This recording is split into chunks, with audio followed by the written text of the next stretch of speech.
Welcome to Damn Good Movie Memories with your host, Brian Davis. This podcast is the cure for your long commute and super boring workday.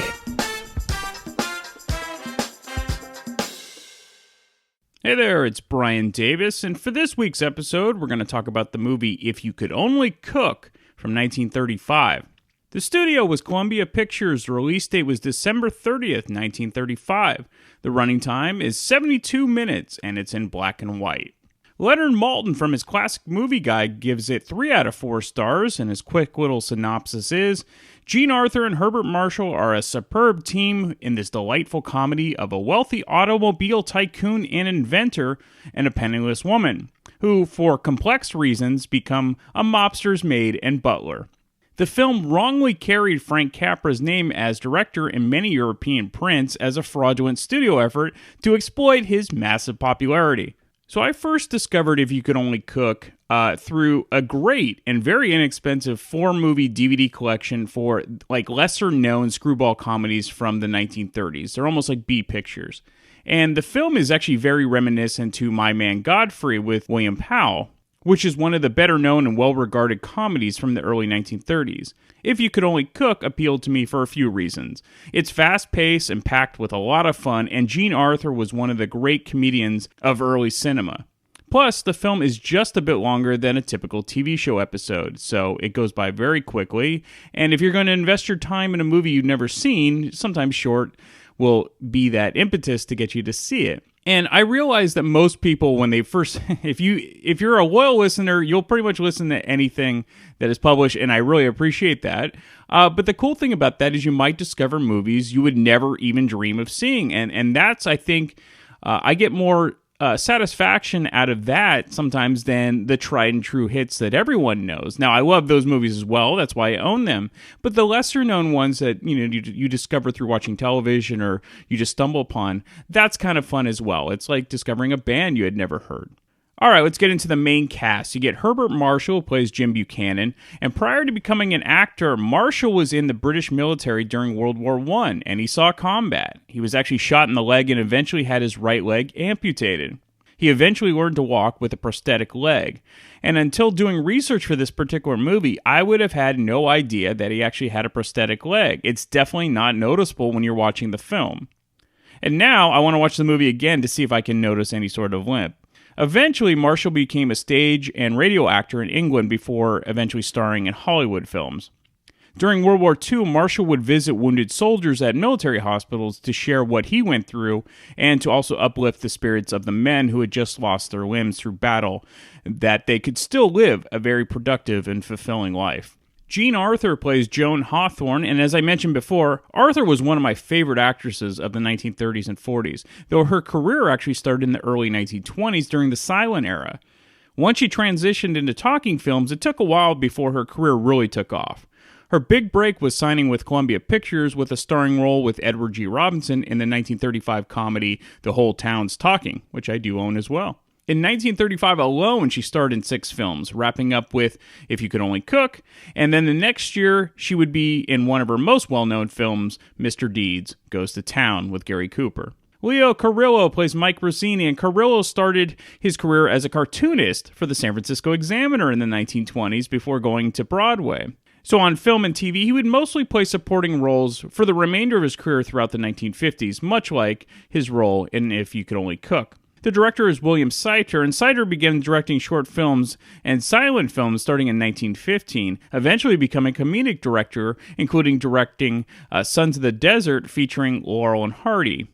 Seiter continued to direct films through the mid-1950s before becoming mostly a television director for the rest of his career. Surprisingly enough, there is some interesting details about the making of this film, even though it's kind of a B picture. Jean Arthur was on the verge of becoming a star, which would come a year after this film in Frank Capra's Mr. Deeds Goes to Town. So in another Capra connection, Leonard Maltin kind of alluded to this earlier in his quick little review, but Columbia Pictures decided to pull some shenanigans with the name of Frank Capra. So when they were promoting Capra-esque films for the British markets, they would say these small pictures were Frank Capra Productions, when in reality he had nothing to do with the films. If You Could Only Cook was one of those misleading Frank Capra films. So Capra found out about the deception and was rightfully incensed, and then he filed a lawsuit due to Columbia's fraud, and eventually things were settled, and Capra's name was removed from all the films he had nothing to do with. However, since Columbia had an ironclad contract with Capra, he could not get out of his deal for 6 more years until his contract finally expired. Like Capra, Jean Arthur did not get along with the head of Columbia Pictures, Harry Cohn, whom she believed kept offering her terrible movies in which she repeatedly turned down. As retribution, Cohn loaned out Arthur to Warner Brothers for an unnamed project, but she turned that down as well.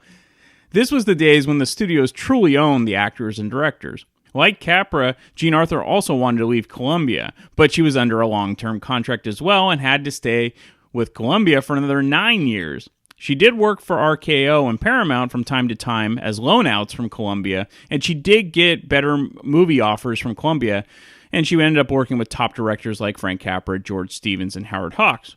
All right, let's just get right into the movie. One of the best things about classic films are the lack of long initial credits. They're quick and to the point. And actually, back then they used to list the stars before the film, almost like a TV intro. And this is probably where television eventually got this idea from. So the movie starts with a wedding rehearsal for Jim, that's Herbert Marshall, and his fiancée Evelyn, that's played by Frida Inzicourt. Jim seems distracted throughout the whole rehearsal, while Evelyn makes sure that he knows every minute detail possible. Evelyn is your stereotypical would-be aristocrat whose dream is to simply marry a wealthy man. Jim, of course, owns a very successful car company, but is more down-to-earth, much more than his snobbish fiancée. This almost seems like an arranged marriage of sorts. Evelyn has a family name, while Jim has the wealth. But Jim wants romance instead of a marriage that is more like a business arrangement. To further complicate matters, Jim is frustrated that the board members of his company is dead set against his new idea of manufacturing a very futuristic prototype of cars he designed himself. They want the status quo of maintaining their profits. Jim, on the other hand, sees the country starting to slowly creep out of the Great Depression and feels that the consumer would be interested in buying his new line of vehicles. Unfortunately, he's outvoted by the board. Jim then decides he wants a vacation, or at least some fresh air, and decides to walk in the park. And here is where he meets Joan, Jean Arthur, reading the want ads on a park bench. Jobs are hard to find, aren't they? Hmm? Well, you just have to keep reading the ads and hoping. Oh, would you care for help wanted mail? Oh. Thank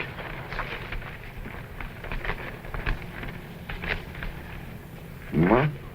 An ad you can answer? No, I was just wondering, what does passementery workers mean? I'm not sure. I think it has something to do with beads. Then why don't they say beads? Oh, I don't know. Can you find anything? Oh, no, nothing for my peculiar talents. How about that snappy opportunity for a young man with money to peddle an invention that does things that's never been done before? Where's that? Oh, it's there somewhere. It always is. Why do they put in ads that require money to invest? I'm afraid that's your question. If you had any money, You wouldn't be reading the want ads. Oh, it's tough these days. About 200 people for every position. How long is it since you've been interviewed for a job? I can't remember. The only good ads are for couples. Here's one for cook and butler. Must be able to do housework. Attractive surroundings. Servants' quarters over garage. Cook must be exceptional or don't bother to apply. Salary $175 a month. Rosini Manor, Long Haven. $175? That's real money. Now, if you could only cook. Oh, I can cook. I'm a marvelous cook. Well, maybe there's an ad for a cook alone. I never thought of that.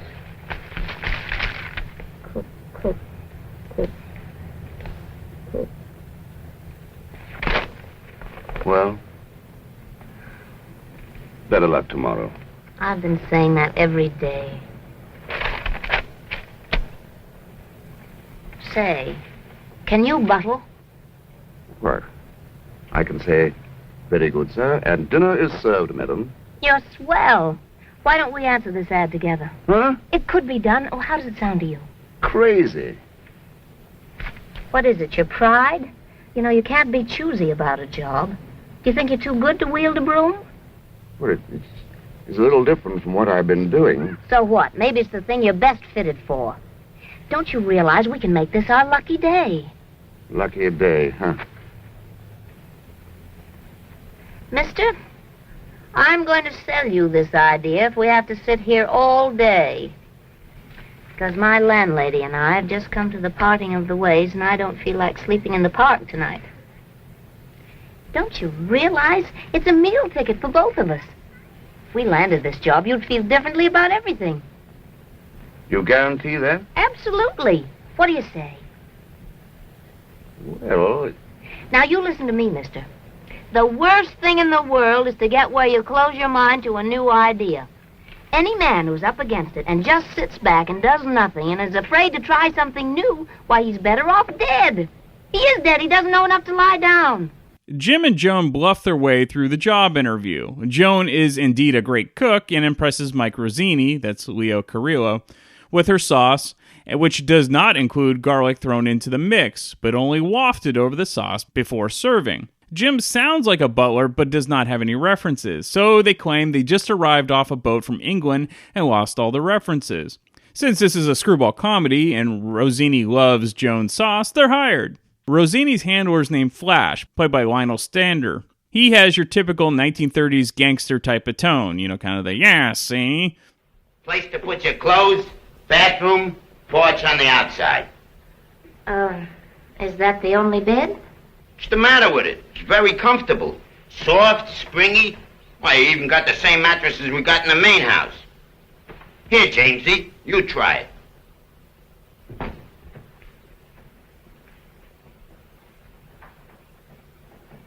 But I thought the advertisement said servants' quarters, Mr. Flash. What? Quarters. Well, these are them. What's wrong with them? You get Thursdays and every other Sunday off. We ain't eating in tonight, so you don't gotta make dinner. I hope you last longer than the others. Jim, of course, is infatuated with Joan's determination and can-do attitude. Since traditionally the butler and cook job goes to a husband and wife team, their quarters only has one bed, and they lied to Rossini and said that they were married. There is a couch in the room, which they move to the porch and flip a coin who will get the bed first, and they will rotate nights. Jim jokes that he'll get the bed when it's nice outside, while Joan will get the bed when it rains. They flip a coin, and Jim makes sure she wins, so she gets the room. Jim sneaks out that night to return back to his real home for the sole purposes of training for his new job as a butler. He himself has a butler named Jennings, and Jim follows everything that Jennings does, including greeting him at the door when he arrives. Jennings thinks that Jim is getting ready for a masquerade party, so he plays along, which is fun to watch. Good evening, sir. Good evening, Jennings. Anything new? I was worried about you, sir. Mr. and Mrs. Hobart were here for dinner, but when you failed to appear... How am I doing? If I may say so, sir, a little clumsy, sir. The outstanding characteristic of a butler is unobtrusiveness, and your presence, sir, was very apparent when you relieved me of the right sleeve. But there are butlers in service who do worse than you, sir. That's all I want to know. Yes, sir. Any more tips on what the well-mannered butler should do? Well, sir, it's mostly a matter of exercising good judgment. Except, no matter what you think, you never say it. Oh, that's important. You never say what you think, but you do think what you say. Well put, sir. Then, too, sir, you must know your man. You must know the master of the house like a book. Most times, sir, you'll find it a very uninteresting and uninspiring book, but it's all part of the job, sir. Even though your instincts, your background, your impulses are finer, you must always make him think he is right. Absolutely right, sir. You must give him the impression you are hanging on every word he says, even though it is drivel, sir. Oh, is that what you do? Why, yes, sir. No, sir. It's all right, Jennings, don't worry. It's all off the record. Would you like to have your messages, sir? There have been a number of inquiries, telephones. Tell them all I've gone fishing. Your secretary has been calling, sir. Fishing. Miss Fletcher is constantly inquiring, sir. Fishing. Fishing where, sir? You don't know. It's miles away from here. Another world. I'm fishing for something I've been missing. Fishing for a certain sort of happiness. Yes, sir. But don't tell them that. Just say I've gone fishing for fish. Fishing for fish. Yes, sir. And pack a few of my things, will you, Jennings? Just what I shall need for butling. Yes, sir. And a whiskey and soda. Yes, sir. Mr. Buchanan's residence. Oh, yes, Miss Fletcher. Fishing. I've just heard from him, miss. He's fishing. Yes, miss. Fishing for fish. The chemistry between Marshall and Arthur is terrific, and this is displayed by their first day on the job when they were washing dishes. Joan claims to have met the great Jim Buchanan, which amuses Jim, of course, because they've never met. Jim tells Joan that he went to Harvard and has an engineering degree, to which Joan replies, "But what has it got him? Look at Jim Buchanan. He started with nothing and made something of himself." Jim doesn't take offense, but likes the simplicity of his somewhat new life, and as it reminds him when he was young and had upstart dreams. These are waffles. That's what Mr. Rosini said. If this is a sample of your cooking, I think we ought to ask for a raise. If this is a sample of your appetite, we'll be lucky if we keep the job. How about giving me a hand with these dishes? All right, boss. Here. I worked my way through college doing this. Next you'll be telling me you went to Yale. Smile when you say that. It was Harvard. From Harvard to dishwashing. You probably went through Harvard on a rubberneck bus. Is that so? I've got an engineer's degree. Yes, and what has it gotten you? Oh, I tinker about with automobiles. You should see my automotive designs. You and Mr. Chrysler and James Buchanan. And who? Buchanan. Don't tell me you've never heard of him. I've heard of him. He didn't have any better start than you, but he made something of himself. Huh. What do you know about this Buchanan fella? Oh, I know him well. You know James Buchanan well? Do you think you're the only man I've ever met? How did you, come to meet Buchanan? You'd be surprised. I would. Tell me, how was it you ever let him get engaged to this girl? Well, that was a mistake, because he's just my type. Your type? Mm-hmm. I always heard he was fat and 40 with a wart on his nose. Well, there's nothing the matter with his millions. Is money the only thing that really matters to you? Not everything, but it does help. Just, how much would you be satisfied with? Oh, enough to pay the butcher and the baker and keep love from flying out the window. Mm-hmm. That's how much? Well, I'd settle for, $5 million. Would you take $1 million if the right man came with it? I'll tell you what I'll do. Make it 2 and I'll take a chance. No. $1 million's all you can have. Go on, give her the $2 million. What can you lose? And after you do that, big shot, the boss wants you to bring out the car. That's cooking sherry. I know, but it'll have to do. I've got to get up nerve to receive the guests. Just who's coming, do you know? 4 extra, that's all he told me.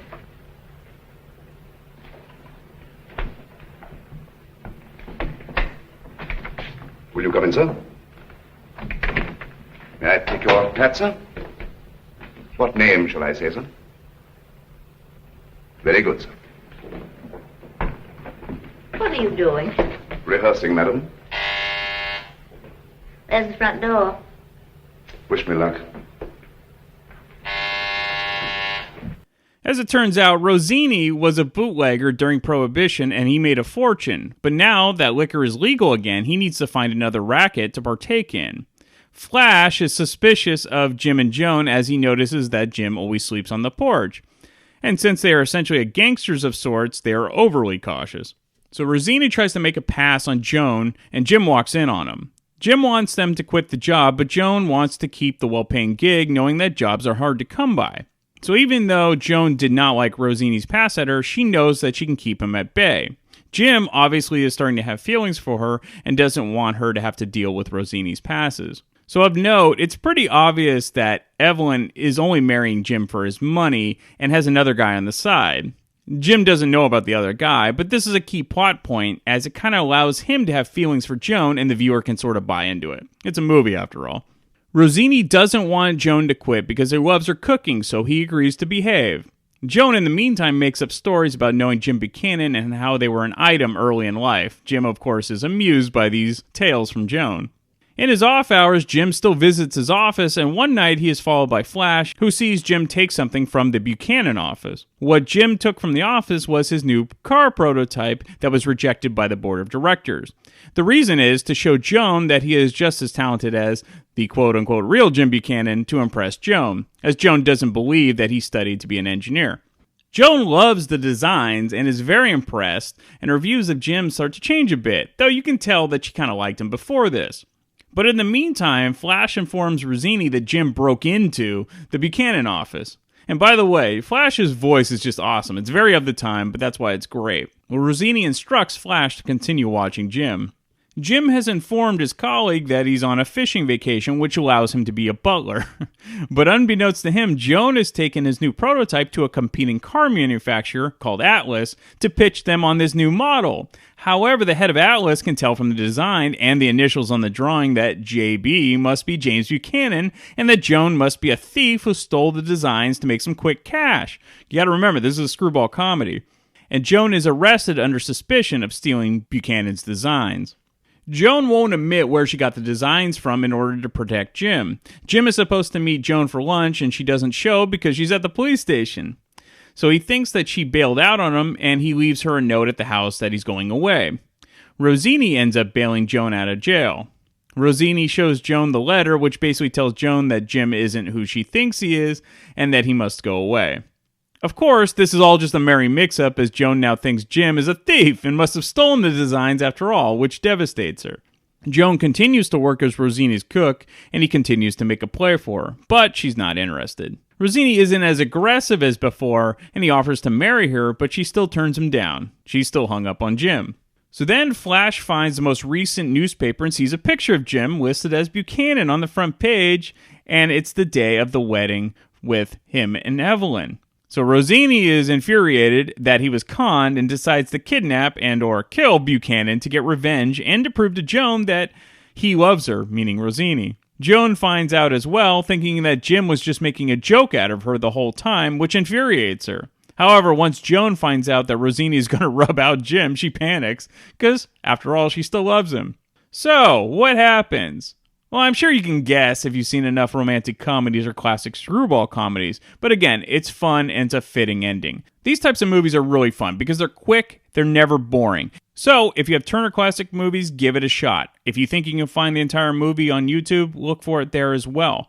But again, as I said before, many people haven't seen this type of movie. I mean, it's back in the 30s. The fact that I've even seen this movie is kind of crazy, but that's what I love screwball comedies from the 30s. And again, they're quick. It's pretty much no longer than watching a TV episode.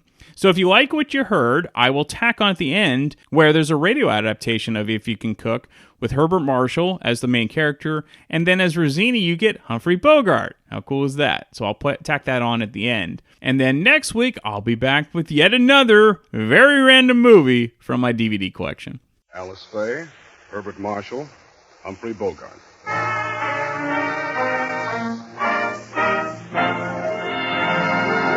The Gulf Screen Guild Theater.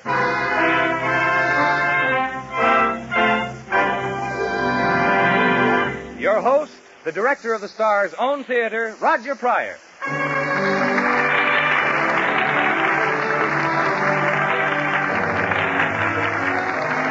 Good evening, everyone. Your neighborhood good Gulf dealer and the Gulf Oil Companies welcome you to the Gulf Screen Guild Theater. There's standing room only in the Gulf Theater tonight. Hundreds of fans and motion picture people, too, have thronged here to the Gulf Theater in the heart of Hollywood to see one of the brightest comedies of recent years, If You Could Only Cook. The stars, three of Hollywood's greatest, Alice Faye, Herbert Marshall, and Humphrey Bogart.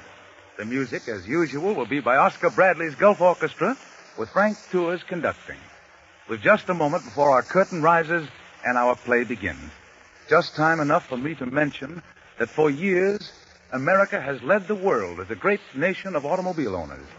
Millions upon millions of private cars and thousands of miles of good roads have made this country more and more travel-minded. Now, with the completion yesterday of the greatest flight of private planes in all history, America proves that she can become supreme on the airways as well as on the highways. A great flight of more than 1,200 light planes has just been made, an amazing cross-country tour, totaling more than 3 million miles in all, and without a casualty. This tour, along the famous 4 Gulf Airways to Florida, sponsored by the Gulf Oil Companies and directed by Gulf's Major Al Williams, is a great tribute to the skill of the individual pilots and to the high quality of the Gulf gasolines and Gulf motor oils used exclusively for this trip. Thus, once again, the same Gulf quality that you get when you stop your car at the sign of the Gulf Orange Disc has helped make another first in the history of transportation.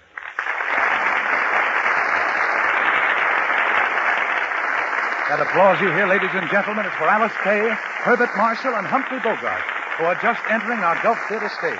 They step to the microphones, and we present If You Could Only Cook, with Herbert Marshall as Jim Buchanan, a somewhat harassed automobile executive, Alice Faye as Joan Masters, a young lady looking for a job, and Humphrey Bogart as the big-time racketeer, Dan Nolan. I'll step into the role of his henchman, Flash. Here's the cue to the orchestra, and the show is on.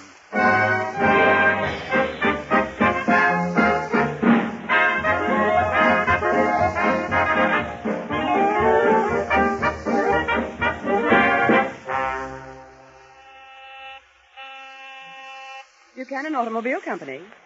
Mr. Buchanan, one moment, please. I'll connect you with his secretary. Mr. Buchanan's office. I'm sorry he isn't in. Who?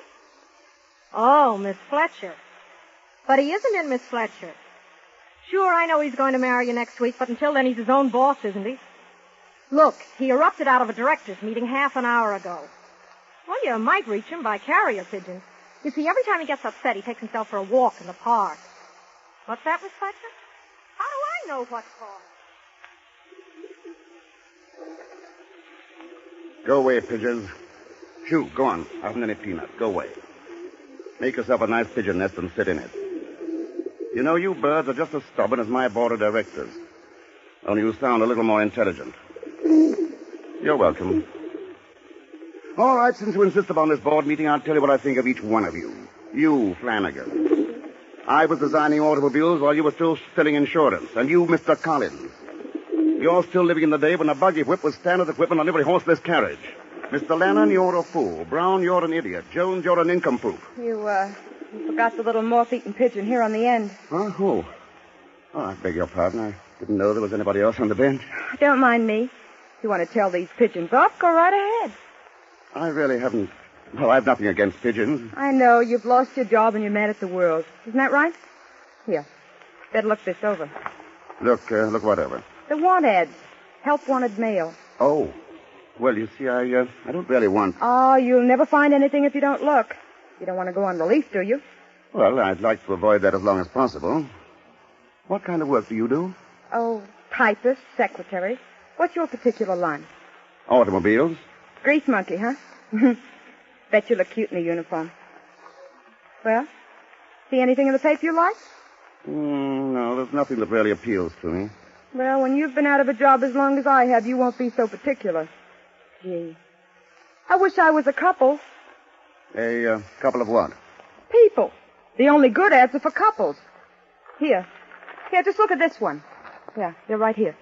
Cook and butler, $175 a month. Wow. Now, if you could only cook. But I can. I'm a marvelous cook.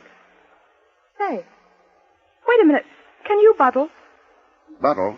Yeah, you know. Very good, sir. Dinner is served, madame. You cook, sir. Well, there's nothing difficult about that. Well, then, what are we waiting for? Come on. No, wait a minute. No, not so fast. Look, it's a job, isn't it? Yeah, I know, but we're not a couple. Well, that is, we are a couple, but not in a legal sense. Anyway, I haven't said I'd do it. But you have to Well, do it's it. too fantastic. I'd like to talk it over. Oh, save your talk for the interview. The chance of a lifetime for both of us. Wait till I look up the address. But look, I don't even know you. We Right here. can't Here do a it is, thing here like... it is, here it is. Apply to D.F. Nolan. Nolan Manor, Longhaven. Come on, let's go. Now, wait. Nolan. Did you say D.F. Nolan? Uh-huh. Why, my dear girl, Nolan's the biggest racketeer in the city. I wouldn't care if he had 6 heads. He's still paying $175 a month. Come on, what do you say? Wait. I'll take it up with my board of directors. What do you say, Mr. Flanagan? And you, Mr. Collins? Oh, you think I shouldn't go, huh? Well, you can all go jump in the lake.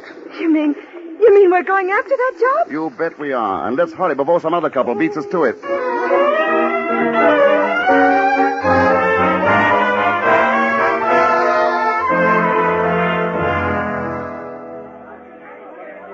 Okay, Flash, start running them in. Send me the next couple. Okay, boss.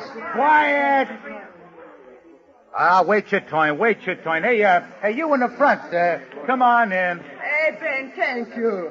Never mind tanking him. Let me see what you can do on that stove. Yeah, What's the recipe of your béarnaise sauce? How much garlic do you use? garlic. In this sauce, Ben use no garlic, Mr. Nolan. No I garlic. only use... No garlic. Get out. Go on. But beat you it. want the cook? No garlic. Send in the next one, Flash. Okay, Frenchie, you're next. Come on, tell the boss what you can do with garlic. The garlic, Monsieur Nolan, huh? You like garlic, huh? Oh, oui, it is the perfume of the epicure. Gee, when you say it like that, it sounds good, too. Well, you take a medium-sized piece like this, drop it into the sauce. So... What? What? Did you hear that, Flash? He drops it into the sauce. Get out before I throw you out. He drops On it your in. way, Trixie, on your way. Here's the next couple, boss. Butler and cook. The guy seems to know his onions, but you better ask the dame about her garlic. Oh, come here, sister. Now, how much garlic do you use in béarnaise sauce? Garlic, Mr. Nolan? Well, Well? In this particular sauce, you want only the ghost of the shadow of the flavor of garlic. The ghost of the shadow. Mm-hmm. The garlic should be suspended between thumb and forefinger above the saucepan and gently wafted back and forth like this. The ghost of a shadow wafted back and forth. There. Now taste that, Mr. Nolan. Oh, baby, the job is yours. Honest? Sure, say, what's your name? Joan? Okay. And how about your old man? My name is James, sir. James Burns. Swell.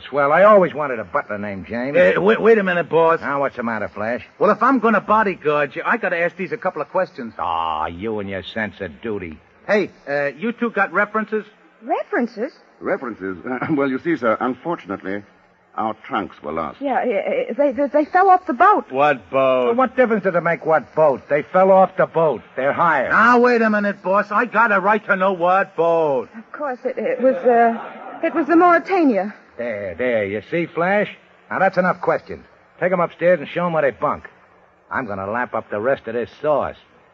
The ghost of the shadow.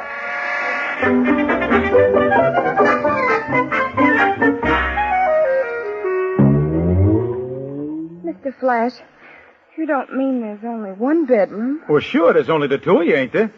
Don't tell me you got a flock of kids. No, there's just the two of us. Well, then what do you expect? Oh, I suppose where you worked before you had a whole suite, huh, Toots? Hey, that's good. Toots suite. Very funny. Good night, sir. You don't get it. I said whole suite, Toots. Good suite, huh? Thank you very much. Good night, sir. Okay. The boss wants his breakfast at 8. That's the trouble with these servants. They ain't got no sense of humor. Well, Joan, it was nice while it lasted anyway. What do you mean? Well, I mean, obviously we can't stay in the same room. Oh, I know we can't. But there's a balcony right outside that door. We'll take turns. One of us sleeps in here, and then the other one... Gets pneumonia, All right, give me the blanket. Oh, Jim, you aren't angry. Angry? Why, I'm as happy as a bird. And I probably feel like one sleeping on the balcony. Well, I know I rushed into this thing, and I hope you won't be sorry. You see, things have been going so badly for me, I just had to do something. No job and no money. Honestly, I was desperate. Why, you poor. I guess we better not talk about it tonight. But I do want you to know how I feel. Well, Here's your blanket. Thanks. Well, good night, Mrs. Burns. Sounds funny, doesn't it? Good night, Mr. Burns. Oh, you won't have to lock that door. Oh, thank you. Well, good night. Well, I hope it'll be cozy for you. What was that? I said I hope it won't be too cold for you. Oh. Well, good night. Good night. Well, good Good night. night.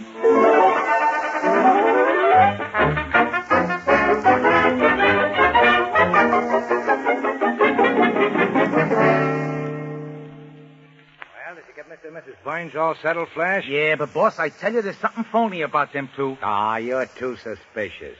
Boy, what a cook. I'll lay you 6'2", and even right now, that guy's a G-man. Yeah, well, since when does a G-man travel around with a dame? She could be a G-woman, couldn't she?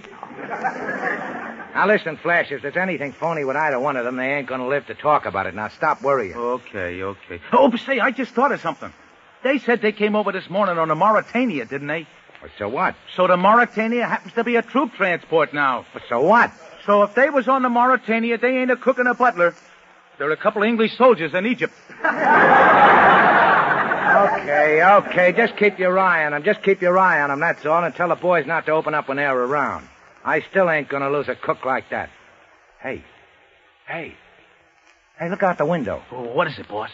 Look, up there on the sleeping porch. Who's that guy with the blanket? Well, it ain't no Indian. It's that guy, James. I told you something was phony. He's gonna sleep out on the porch. Now, put that gun away, will you? Now, you see? Supposed to be married, huh? And she's sleeping in the bedroom, and he's sleeping on the porch. Now, what do you think of your friend, the G-Man?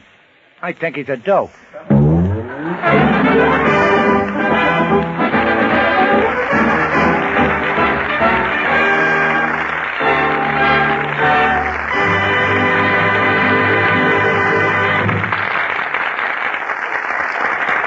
So ends Act 1 of tonight's play here in the Gulf Theater. The Gulf Curtain will rise immediately after our usual brief intermission. While we're waiting, we'd like to debunk some of the things you've been hearing lately and give you the straight-from-the-shoulder facts. All right, Bud. You know, folks, these days you hear a great deal about quick starting for your automobile. And a lot of the things you hear make quick starting seem like something magical and mysterious, but it's not at all. Just remember this. Quick starting depends primarily on two things: your motor oil and your gasoline. When you step on the starter, your motor oil can either help your motor turn over or hinder it. And your gasoline will either fire immediately or it won't. That's the whole thing in a nutshell. And that is why we urge you to use Gulf's quick starting team, Gulf Pride Motor Oil and Gulf No-Nox Gasoline. Gulf Pride Motor Oil because it's free-flowing, and therefore helps your motor turn over even in the coldest weather. And Gulf No-Nox Gasoline because it fires in a flash, even in icy cold cylinders. Moreover, Gulf Pride Motor Oil and Gulf No-Nox give you a smooth, quiet-running motor. So if you want a quick starting, stop at the sign of the Gulf orange disc for Gulf Pride Motor Oil and Gulf No-Nox Gasoline.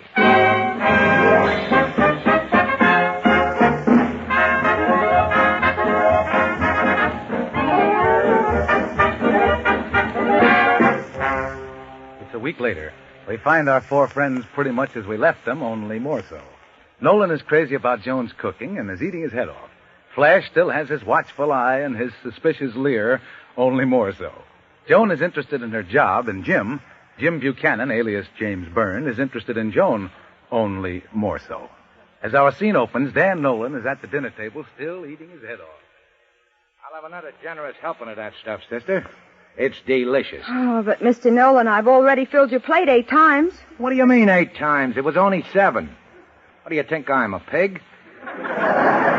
Very well, Mr. Nolan. You can have all you like. Do you mind if I go to the kitchen? I have some work to do. Okay, but leave the bowl here. Thank you. Why, Jim, what do you think you're doing? I thought I'd wash the dishes so you'd have a little less work to do. Well, thanks. But since when do you wash dishes with a whisk broom? Huh? Well, I couldn't find anything else. It does a good job. You know, I've been watching you for the past week, and I don't think you've ever done any real work in your whole life. That's ridiculous. Where did you work last? Why, at the Buchanan Automobile Company. What were you? Shipping clerk? No, I was really very close to Mr. Buchanan. Bucky, I called him. Really? I suppose you could walk right into Jim's private office. Jim? You mean Bucky? No, I used to call him Jim. Oh. You were very close to him, too, huh? Mm-hmm. I was his private secretary. He couldn't make a move without me. Really? Now, tell me more. Well, as a matter of fact, I'd still be with him. But, you know, his fiancée is very jealous. She certainly is. I mean, I've heard a lot of office gossip. But he writes me and begs me to come back. You see, he's really in love with me. Yes, I think he is. I mean, I can see that he couldn't help it. Oh, he's wonderful. So noble, so tender, so sweet, and, oh, so romantic. Your dripping soap suds on the floor. Why, do you know he cried like a baby? He was so heartbroken. But I told him to be brave. It was probably for the best. Yes, things generally are. Oh, I guess it's fate. Evelyn Fletcher gets married tomorrow and gets James Buchanan. And when I get married someday, what'll I get? I don't know. What? Probably get stuck with somebody like you.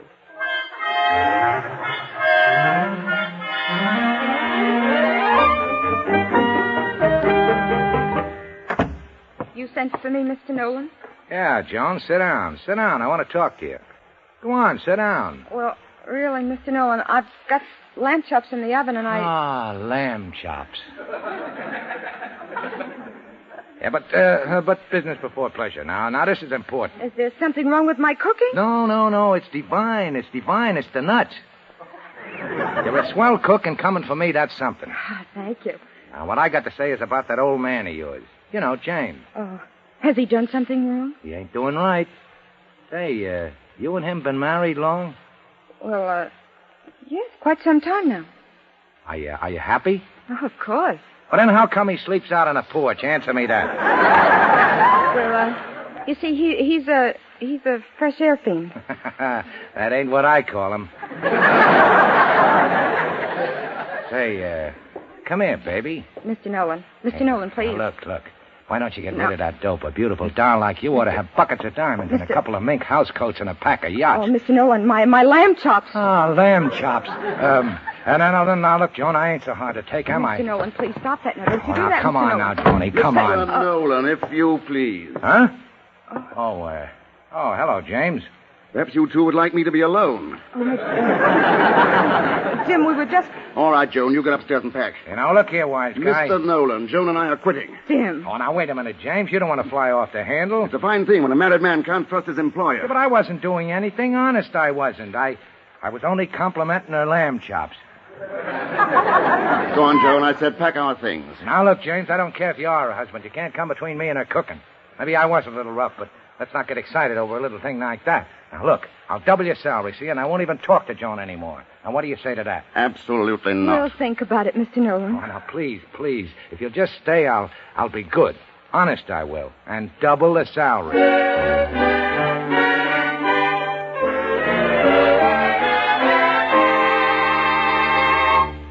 Now, look, Joan, you're sure not thinking of staying. Well, why not? There's nothing vicious about Nolan. Why, he's as harmless as a kitten. Yes, and you're catnip to him. Now, Jim, let's sit down a minute and discuss this like sensible human beings. There's nothing to discuss. Come on, let's get packed. But why? I don't see any reason for it. No reason. Do you think I can go on working for a man who makes passes at my wife? Your wife? Certainly. What kind of a husband do you think I am? Why, we're not even married. Oh, that's right. I seem to be forgetting that. Joan. Yes, Jim? Joan, I don't know exactly how to say this. Yes, Jim. Well, what I mean is, what if this fellow James Buchanan, the one you said was in love with you, what if he would have come to you... Oh, he won't. No, but suppose he did. What if he decided that he couldn't marry Evelyn Fletcher tomorrow? He was too much in love with you. Oh, Jim Buchanan would never do a thing like that. What makes you think he wouldn't? Well, he's just not that sort of man. Jim told this Evelyn he'd marry her, and he will. He'd never back out on a deal. Well, but what if he knew he was madly in love with you? But he'd never be happy with the other girl. Well, he'd keep it to himself. That's because he's honorable and fine. That's what I loved about him. You don't know what you talked yourself into. Now, look, let's not talk about James Buchanan anymore. What was it you wanted to tell me, Jim? Not a thing, Joan. Not a single blessed thing.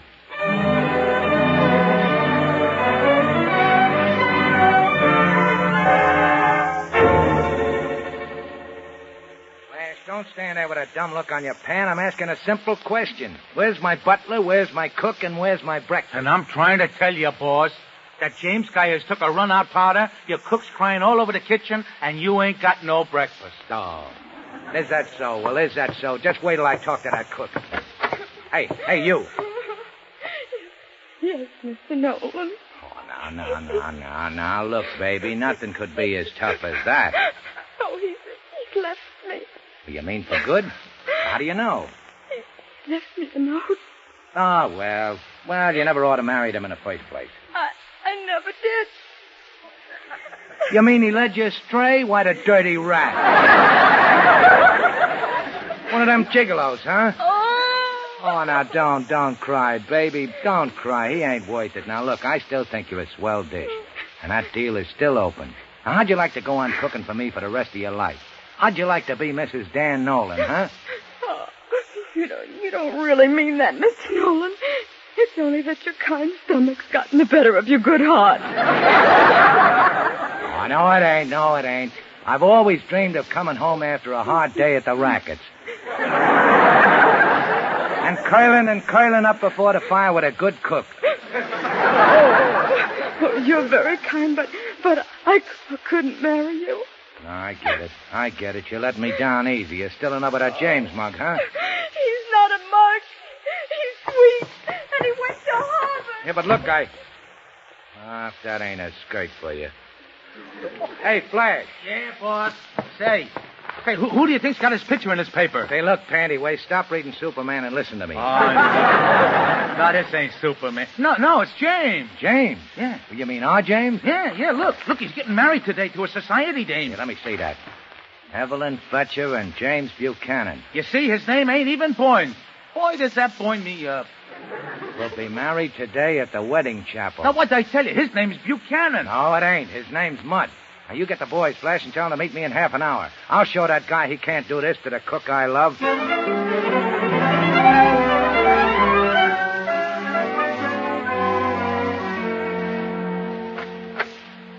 Evelyn. Jim, you mustn't come in. You're not supposed to see me in my wedding dress until the ceremony. I've got to see you, Evelyn. I've got to talk to you. But, darling, there isn't time. There's the wedding march.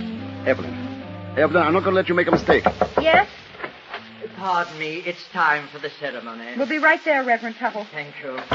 Now, what do you mean you won't let me make a mistake? Well, I think you were very unhappy with me, Evelyn, and if you want to call off the wedding... Call off the wedding? Are you crazy? What about all my friends? What about all my bills? I mean, are you stark-staring mad? Yes. I do hate to keep bothering you all the time, but the guests are becoming arrested. We'll be right out, Reverend Tuttle. Oh, thank you. Now, Mr. Buchanan, I'm waiting for an explanation. Now, look, Evelyn, you don't care anything about me. I know it. You know it. The whole town knows it. What's that got to do with it? Yes, come in. Excuse me, I do hate to keep annoying you this way, but the ceremony... Oh, dear me, what's that? All right, everybody. Just stay put and you won't get hurt. Now stand to one side, Grandpa. I beg your pardon. I'm Reverend Tuttle. Oh, well, stick around. Well, if it ain't our little James. Hello, Nolan. What do you want? Get out of here. That's just what I'm doing, lady. Come on, James. I want to have a little talk But with he you. can't go. He's getting married to me. Not on my time, he ain't. Come on, James. Move and move fast. You too, Reverend Tuttle. I? Get going. By all means. You'll excuse us, Evelyn. Stop! Come back! You can't get away with this, James Buchanan. It's a trick. I'll sue you for breach of promise. I'll sue for $50,000. I'll sue for $100,000. I'll sue for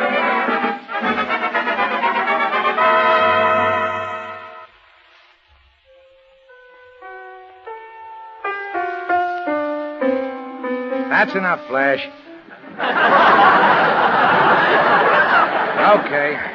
Okay, now let's get this thing over. Joan, you take hold of James's mitt like Reverend Tuttle says. Mr. Nolan, I refuse to be the bride at a machine gun wedding. See here, Nolan, I'd like to ask you something. You don't ask nothing. You've been trifling with her heart and ruining her cooking. Now you're going to marry her. But who said I wanted to marry him? Well, you told me you loved him not 2 hours ago. She did? Did you say that about me? Sure, right in here in this room. Now, go ahead, Reverend. Make it short. Do you, James Buchanan, take this woman to be your lawfully wedded wife? Buchanan? Did you say Buchanan? Sure. Jimmy Burns and James Buchanan are one and the same guy. I mean to love, to honor, and... Buchanan? You're James Buchanan? And cherish. And will you please keep quiet? Yes.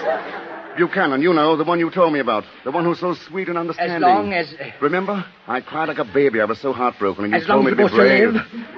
I do. Oh, how could you? Please, I can't go on with all this disturbance. Keep talking, keep talking. Oh, please, sir, there's no need for gunplay. Do you, Joan Masters, take this man to be your lawfully wedded husband? Go away from me. Leave me alone. Joan, wait. You've got to listen to me. You said once you were in love with Jim Buchanan. To love, to honor. You said that already. Yes, but I have to say it to both of them. As long as you both shall live. And you were laughing at me all the time, getting a great kick out of kidding me alone. Well, do you take him for your lawfully wedded husband? She does. Joan, darling. I love you enough for two men, Jim Burns and Jim Buchanan. In sickness Look, and... I've got a great solution. Why don't you commit bigamy? Marry both of us. In sickness and in health? I don't want to get married. I don't want to have anything to do with men. I don't want to marry anybody. Whom God has joined asunder, let no man put together. Oh, I mean... Joan, don't you understand? I love you. Oh, Jim. I mean, whom God has put asunder. Oh, dear, what do I mean? You mean you pronounce them man and wife. Okay, now they're married. Now let's get back to the kitchen. I'm hungry.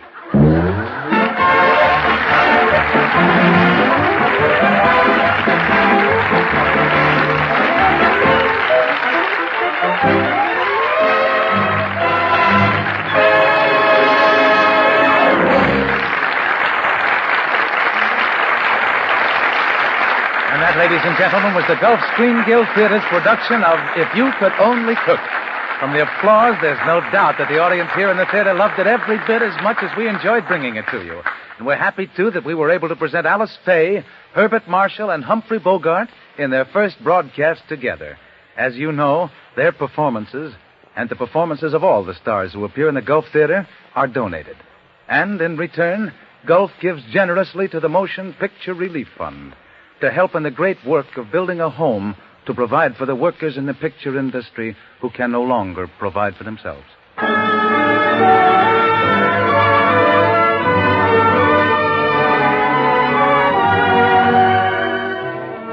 Next week, the Gulf Screen Guild Theater brings you the show you've all been waiting for, that rip-snorting comedy western, Destry Rides Again, with Henry Fonda, Paulette Goddard, Walter Brennan, and Lloyd Nolan. So be sure to tune in next Sunday night at the same time when the Gulf Screen Guild Theater presents Paulette Goddard, Henry Fonda, Lloyd Nolan, and Walter Brennan in Destry Rides Again, with music by Oscar Bradley's Gulf Orchestra, with Frank Tours conducting. Until then, this is Roger Pryor saying good night, everyone, for your neighborhood good Gulf dealer.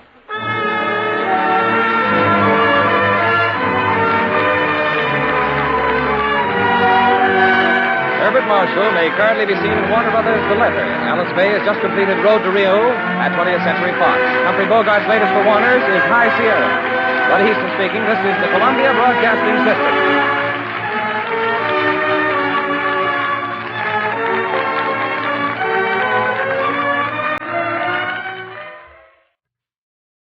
Hey, this is Brian Davis, and you might know me from the Damn Good Movie Memories podcast. And now, get ready for the Bad Beat Show on ThatMetalStation.com from 11 p.m. to 1 a.m. Eastern every Wednesday night. I'm going to play some kick-ass hard rock inspired by the blues, because after all, the foundation of all things rock and metal is, of course, the blues. So join me every Wednesday night for the Bad Beat, because even when you lose, you still win.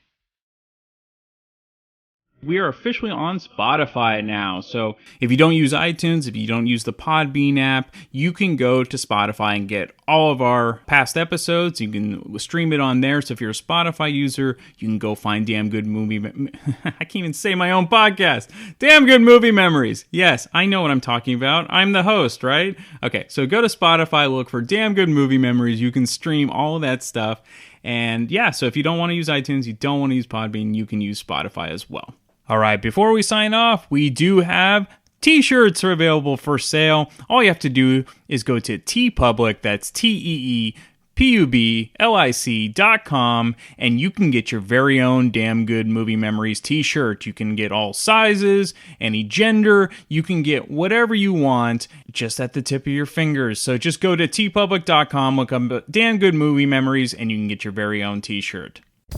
If you enjoy this podcast and are an iTunes user, please do the show a favor and head on over to the official iTunes page for Damn Good Movie Memories. Be sure to leave a rating and a review. This will allow the show to appear higher in the algorithm and spread the joy of this podcast to the masses.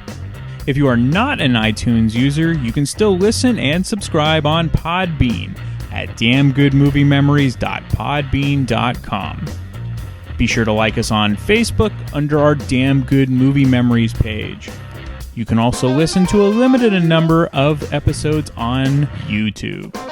I hope you enjoyed this week's episode, and be sure to tune in next week for an all-new episode of Damn Good Movie Memories. I am Dr. Fuck. And I'm the Total Alcoholic. And we are part of the Rock and Metal Combat Podcast. We are the Rock and Metal Combat Podcast. That's right. And the way you can check us out is we are on iTunes and also Podbean. And we forgot a review recently. I got this review right here. It says right here, it says, Rock and Metal Combat Podcast is the greatest podcast in the world, and it's my #1 podcast, signed by Science. Now, and then Science also says... Science also said... My second favorite podcast is It Doesn't Matter, the rest suck. Rock and Metal Combat Podcast on iTunes and Podbean. Check it out. Science! Are you ready for the hottest new podcast out there? Check out the Vieira Vault, featuring none other than Dr. Fuck Ralph Vieira. You will hear personal stories and personal songs from the vault. There ain't nothing else like it. The one, the only, the original Vieira Vault. On Podbean, Stitcher.com, and iTunes. Spreaker. God damn it.